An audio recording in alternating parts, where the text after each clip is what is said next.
Peacock fuels your true crime obsession with exclusive new originals. John Wayne Gacy, Devil in Disguise. Clowns can get away with murder. And Epstein's shadow, Ghislaine Maxwell. She inherited Jeffrey Epstein's secrets. Plus the most bingeable crime series, Snapped. Sign up now at peacocktv.com. Well, hi, and welcome back, everybody, to episode number 86 of the danjohnuniversity.com podcast.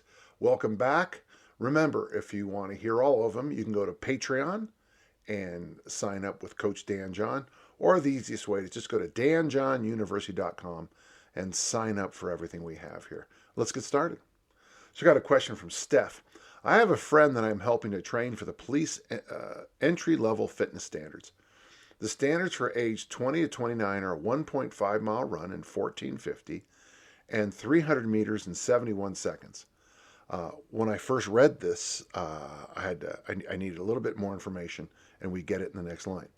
Today, we tested out a baseline, and I got the following results. 1.5 mile run, 21:21, 300 meters in 97 seconds. Wanted to know your ideas to help lower her time. Well, one thing I would recommend is a weekly, it'd be a 4 or 5 mile run. Just get the base in there for that 1.5. I used to use this formula coaching track.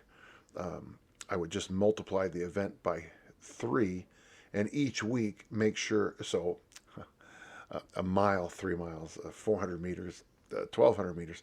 And each week you wanted to make sure you did, I wouldn't call it garbage running, but you wanted to make sure you got that run in to build that elastic conditioning that you're going to need.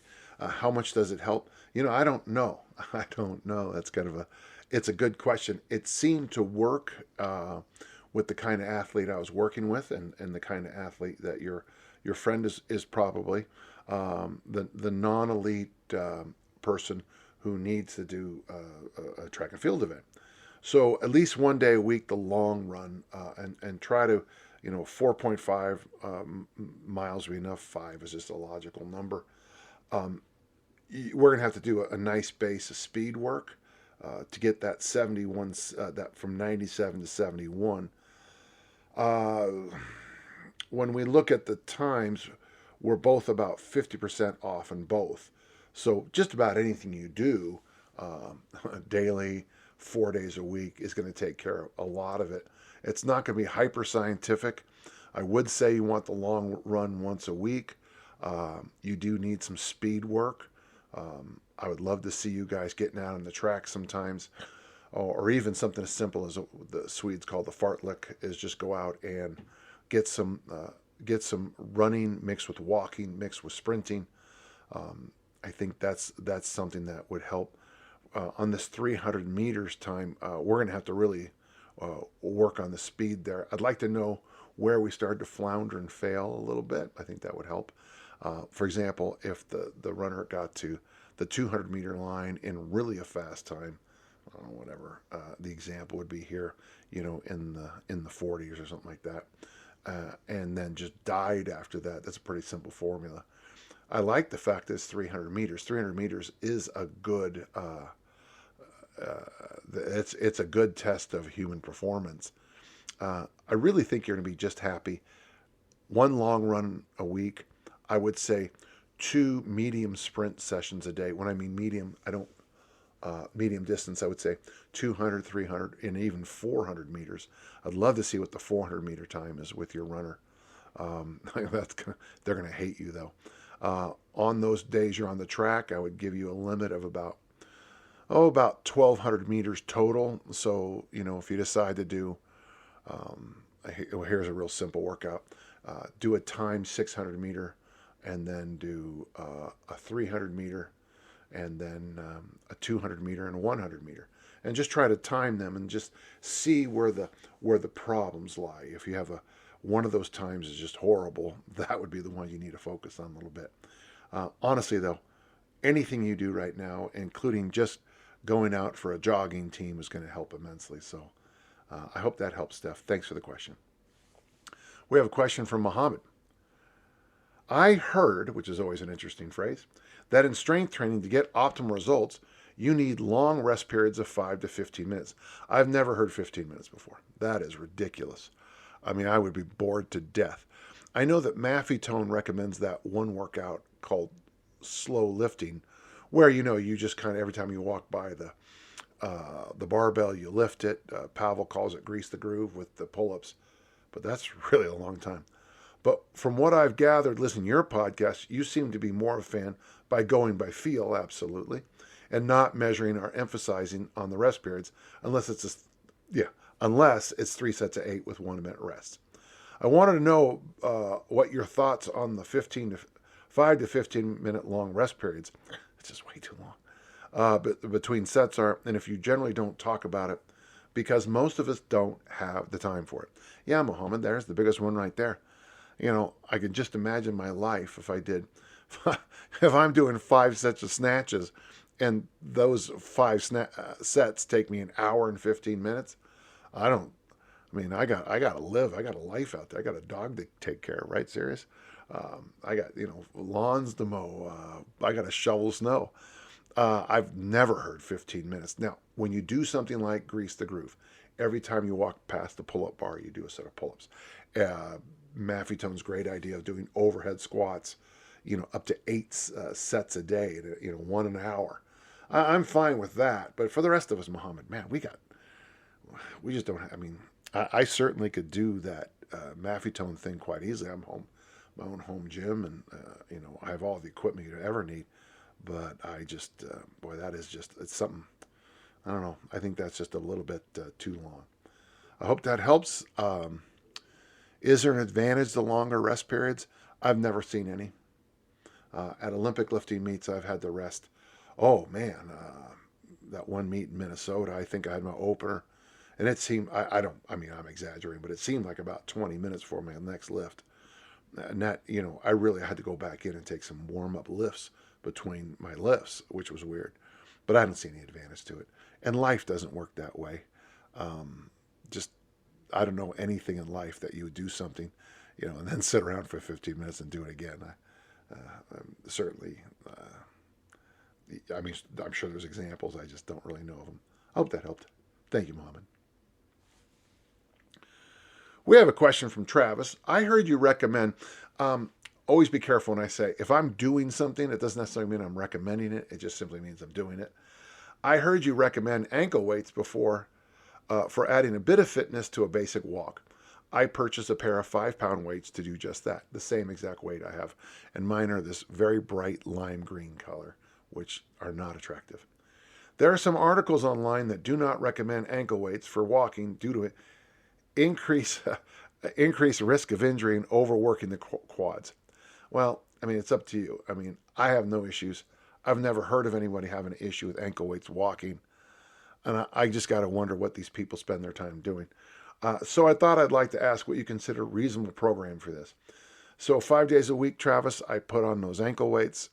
1 day a week, I add a backpack, a heavy one. And then I pick up 2 hand weights and I go for a walk. Well, that's my programming. I go for a 1 to 2 to 3 mile walk with those. I kind of monitor my heart rate a little bit just to see how that's going. But I don't necessarily program it. It's just a walk I do after I do my lifting. I try to walk every single day with the ankle weights on. In fact, Travis, what I've discovered is the exact opposite of what you read online. Oh, yeah, and trust everything online. One thing I do like about the ankle weights is it's really difficult to have any kind of bad gait problem with ankle weights. They tend to make my legs swing forward so that my stride, my feet are perfectly straight. And I also notice I get a lot of whipping in my spinal column, like Stu McGill recommends so much. So for me, it's win-win. Your mileage may vary, as you know. I hope that helps. Thank you. We have a question from Gage. You've expressed your enthusiasm for the front squat many times. Well, yeah, as a coach, I'm enthusiastic. As a lifter, I hate them. Would you be able to speak a bit with regards to your favorite methods for improving strength in the front squat? Preferred set times rep combo frequency programming or whatever comes to mind. Yeah, Gage, do them is the best thing I know. I've had success on front squats 3 different ways. Probably still my favorite, though, was just the one lift a day. Tuesdays, I front squatted, and that's all I did. On Tuesday, I would come in and get as many sets of front squats as I could. Week one, towards the end of my career, week one was sets of 5, week 2 was sets of 3, and then week 3 was sets of 2. And I would try, like the one workout I did, 15 sets of 2 in the front squat with about, not very long, about a minute or so rest in between. And that was some of the best lifting in my career. If you're doing 2 days a week, that volume is not going to work very well. And if you do something like 3 days a week of front squats, that, which is great, but it just beats you up after a while. I have found that 3 sets of 8 with a minute rest in the front squat is really an informative way to train for me. But honestly, there's no magic formula with front squats. I mean, it's, you do them, and if you get the load up enough and the reps high enough, the magic happens. Okay, thank you. We have a question from Arvid. My lower back is giving me some trouble when I do deep back squats. I have therefore considered switching them for box squats, slightly above parallel, which does not give me the same problems. Isn't that interesting? However, there seems to be a divided opinions regarding the usefulness of box squats for athletes and how they carry over to movements such as sprinting and jumping. What are your thoughts on these? I've used them in my career. I coached them when I worked with Bigger, Faster, Stronger and Upper Limit. I think, and I know that some people swear by them. Personally, I'm not a huge fan of them. I think you go way too heavy on them. Some people do. I've been told by some there's a huge carryover in the throwing. I've never seen it. I've been told by others that it's a great movement. The powerlifter people use it very well, and I think it's great for that. Personally, I would be more interested in why does your back hurt when you go deeper? Is there a twist in your spine? Is there some issue with your spinal column? I'd like to find that out. Is there a general weakness in one of your systems that's causing it? But yeah, so box squats, I don't hate them. I just never have used them very much. I like chains a lot. So you put chains on the barbell and do squats with that. I think you get the same benefits, and it's much easier. And I use the Bigger, Faster, Stronger chains that have the collar. They're a collar that with the chain that hooks onto it. I love those. I love them. I started using those back in, it must have been 2004. My old gym, we probably had 13 to 20 sets of those chains. Sets, not just individuals. We had a lot of them, and I love those. So I'd like, A, to figure out why your lower back hurts when you squat deep, and then B, maybe look into chains and bands. But if you want a box squat, please help yourself. I hope that helps. Bye-bye. Got a question from Zach. I'm a police officer on the East Coast. I'm 26, 5'11", and approximately 190 pounds, and could probably benefit to lose 10 or so pounds. That seems, according to my doctor, everybody could benefit from losing 10 pounds. Would you recommend using the fat loss workout generator or the general workout generator for my day-to-day workouts? My goals are simply health and longevity with some aesthetic goals sprinkled in. Of course, everybody wants to look good. That's absolutely true. But definitely not chasing the bodybuilder look. Yeah, I would be a big fan of you using either one. Personally, I think being a police officer, let's keep you with the general workout generator, and maybe after every workout, just go for a walk. And that's going to, it doesn't have to be a crazy walk. 15 minutes, 30, 45 minutes is all you really need. And try to walk while you're still while the system is still geared up, heart's beating, a little bit of sweat going on. That will be a good twofer for you. You'll get your hypertrophy, your mobility work, and your strength work, and then you've lit up the system, and now you'll just gently just walk. Hopefully burn off some of those free fatty acids that are floating around. Zach has a follow-up question, and I think this is a good one for a police officer. Also, I've heard you mention the lift and sprints are a good workout for police. would you recommend doing them maybe 2 to 3 times a week on top of the generator workouts? At first, Zach, let's do them 1 day a week. I don't know how many days a week in a lift, but say you lift 3 or 4 or 5, doesn't matter. On that other day, bring yourself out some kind of load, a dumbbell, a kettlebell, and do goblet squats followed by sprints. Do that 3 times and you're done. Don't ever do more than 3. If 3 is not enough, then you didn't go heavy or fast enough or hard enough. I think for police officers, it's really a good idea. This is one of those things I actually came up with for what's now they refer to as the tactical athlete. But it is a training program I came up with for the military and the SWAT teams. I hope I have a great backstory on it, but that's the truth, is about where I came up with it. Weird thing is it really helps discus throwers too. So, and if it works for discus throwers, it's got to work for everybody. Hope that helps. Thank you. We have a question from Alex, and I read this twice, but we'll read it out loud. I was curious to hear you discuss your opinion of kettlebell snatches versus single arm swings. Well, okay. I've heard you mention you're not particularly fond of single arm swings since many trainees don't do them well. Right. There you go. But I haven't heard you express similar feelings regarding the kettlebell snatch. Maybe I'm wrong. Well, Alex, you are. I like the single hand kettlebell snatch. I honestly think the Secret Service, which is the 10-minute snatch test, is one of the most insightful things I've ever done in my life.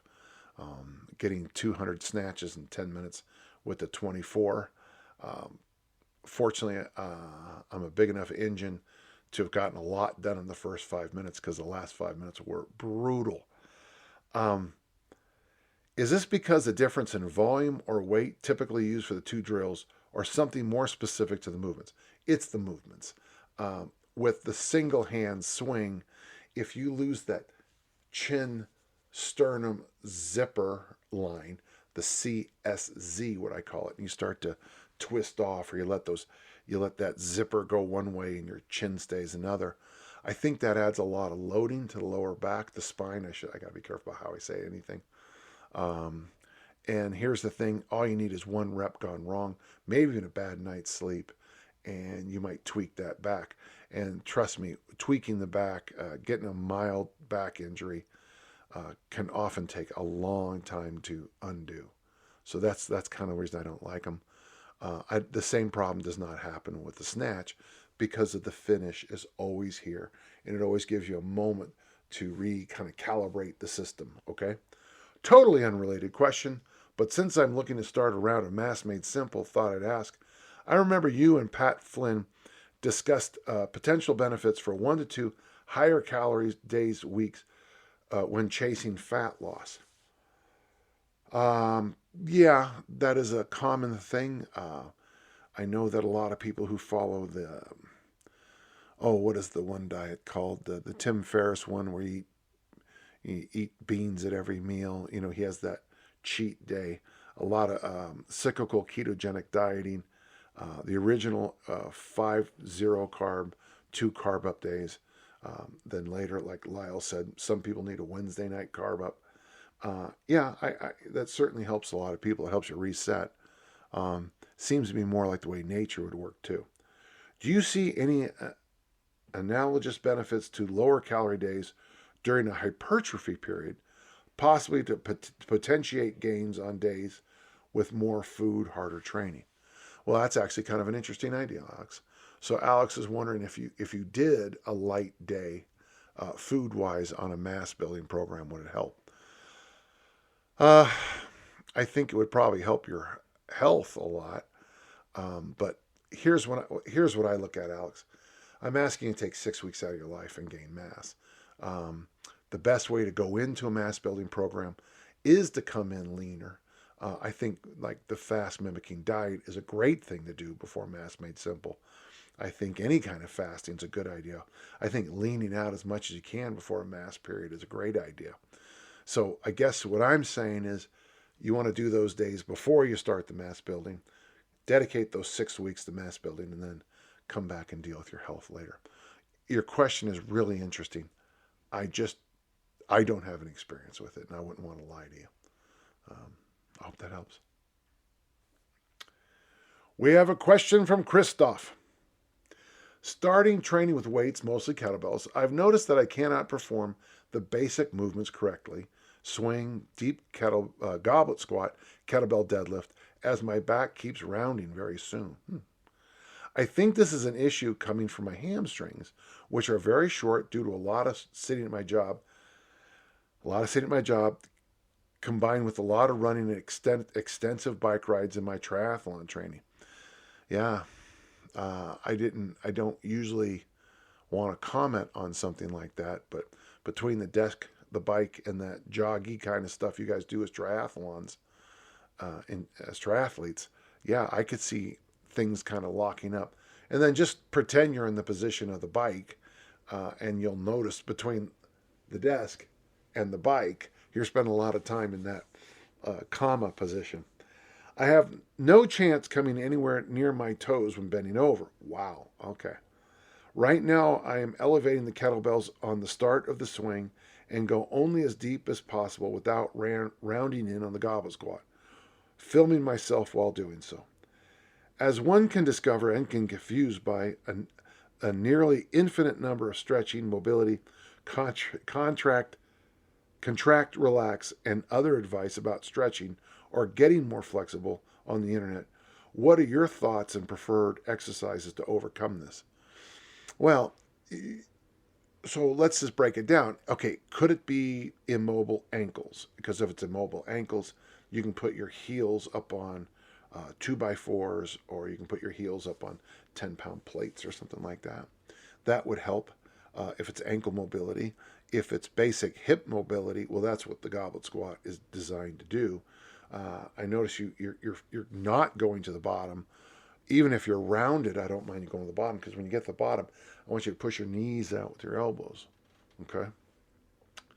And I do have a drill called the goblet squat to the overhead squat. I'd love to see you video that, because if I could see that, we might be able to find what mobility issues you have. Now, flexibility, and that'd be you're touching your toes and things like that. I'm not sure that's going to make a difference. I'm a big believer that we get much more flexible in the weight room. It'd be interesting to have you do, there's 3 exercises I'd recommend. First, just the daily hang, the bottom just in the goblet squat. Okay. And then a loaded, the one I would love you to have is we call it the Romanian deadlift stretch. Just go to my YouTube account. You can look at just search for each of those. The Romanian deadlift is where you hold the weight behind your back and you push your butt into the weight. You might even be one of the people that would get something out of a loaded straight legged deadlift, though some people's lower backs just don't like them. So I don't want to make that I don't want to give it to you as medicine. Being immobile stuff, triathletes tend to come to me with weird locked up areas in their bodies. And the thing is, if they're a good triathlete, I don't fix it, because their sport is very specific, and I don't want to mess with their careers. But if you're just a gentleman triathlete, you might want to work Christoph at getting those addressed sooner than later. Adam asks a question. Is there any benefit to back bridging for the average person? Well, I know some people really push it as a mobility exercise. You can certainly maybe tone it down a little bit with one of the members of the yoga family. I blew out I got my umbilical hernia from a yoga class by doing that excessive back bending. It's cleaned up now. Well, yay for me. I can see why you would consider it lots of the things we do with the foam rolling actually address it probably better than some of the more active stretches. I watch people online do all these magical things with it, and I got great respect for what they're doing, but I hate to say it, I don't necessarily see the value. So for the average person, I don't know. If you need to for your sport like wrestling or the fights, yeah. Javelin throwers will get a lot out of it. But other than that, I think we can pass on it. Thank you. We have a question from Ben. At risk of being a big question, I'd like to ask the following. What would be your recommended focus points for 14 to 19-year-old teenage boys in a general S&C program? Yeah, well, it's the power lifts and the Olympic lifts. Bench, squat, deadlift, clean and press, snatch, clean and jerk. If they can't do those, they didn't have a good program. That's a strong statement. You can certainly do a whole bunch of other stuff, but I just think if you had a program from 14 to 19 and you don't know how to do the Olympic snatch, you weren't being taught well. They're going to figure out the bodybuilding exercises for themselves. You don't ever coach at any of it. But those are the big 6 I would really emphasize. Kettlebells, probably the swing, probably the snatch, goblet squat, maybe the clean and press family. But those are the big ones. That is, what do they typically lack and need help with? What do they typically lack? Good coaching and appropriate loading. What would be your recommended and school friendly in order to receive school financial support, S&C certifications, programs, etc., for a UK-based teacher, S&C coach? Well, I teach at St. Mary's, so there's a good chance I think you should go to St. Mary's. But I think it'd be a wise idea to be Olympic lift certified and kettlebell certified. As for the other stuff, you're not going to have much of an impact. You take all the nutritional courses you want, but the kids are not in a place to really do much about it. Obviously get them to stop, using junk food as their base calories. But those, I would say, Olympic lifting and kettlebell cert. Okay, hope that helps. We have a question from John. What is the best way to increase explosiveness without using the Olympic lifts? Well, explosiveness is you can do the Olympic lifts and still not have any. So I always go to the hinge family. I'm a big fan of glute bridges. That's the isometric hip thrust. I like hip thrusts a lot. I like safe ballistic work, a well-done kettlebell swing, for example. A lot of my friends are now using the deadlift jump with the trap bar. So you have a trap bar and you jump with it. I don't know if I like that or not. Don't let the loads go crazy. It's not a sport. It's just a movement. If you have a good hip thrust, you have a good squat pattern. I think you're going to be able to build explosiveness, because explosiveness comes from the glutes and then the orchestration of the entire body. I find explosiveness to be very specific to the task. You might have somebody who's really explosive doing that drill over there and then no explosion in the field of play. They're great at the drill and they can't carry it over.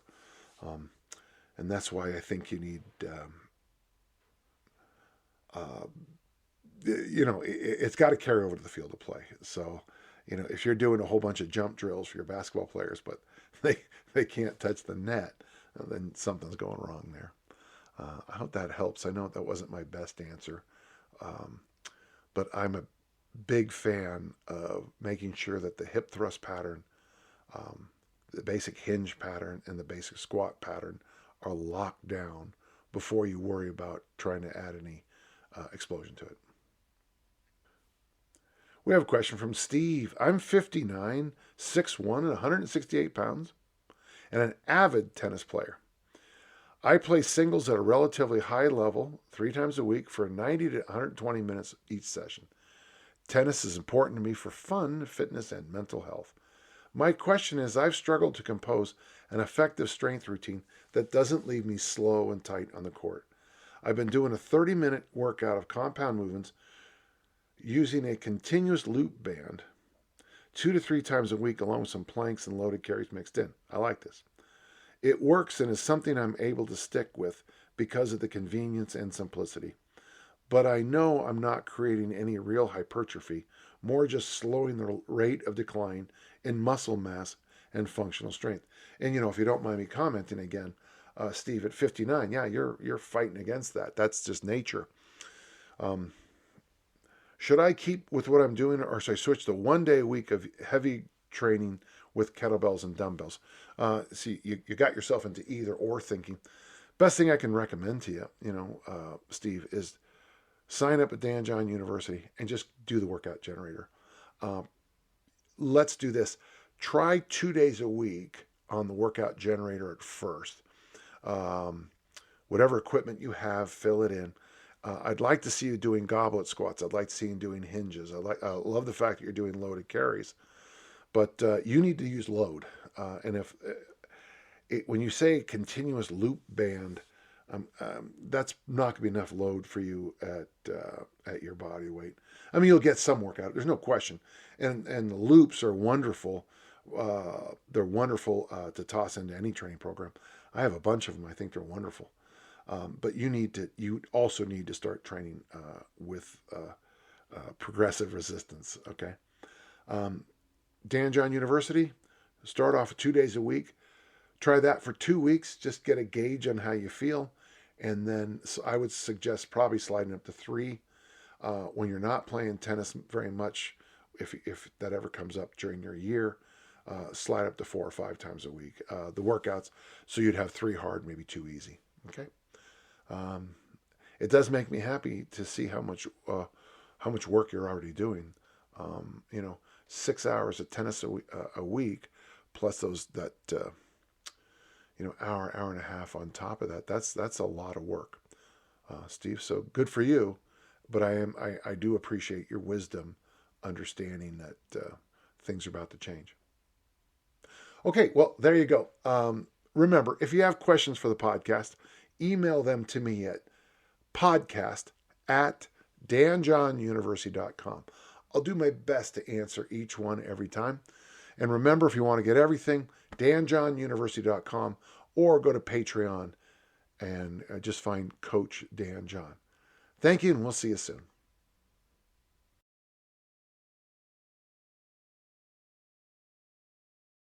Your AC works overtime all summer, so be sure to replace your old air filters with new Filtry air filters. They recommend updating HVAC filters at least every 3 months all year round. So order your Filtry air filters today at Filtry.com. Let's clear the air. Streaming only on Peacock. John Wayne Gacy killed 32. Straight from the killer's mouth. They want you to believe that I alone committed these murders. The new gripping 6-part documentary series, John Wayne Gacy, Devil in Disguise. All episodes streaming now, only on Peacock.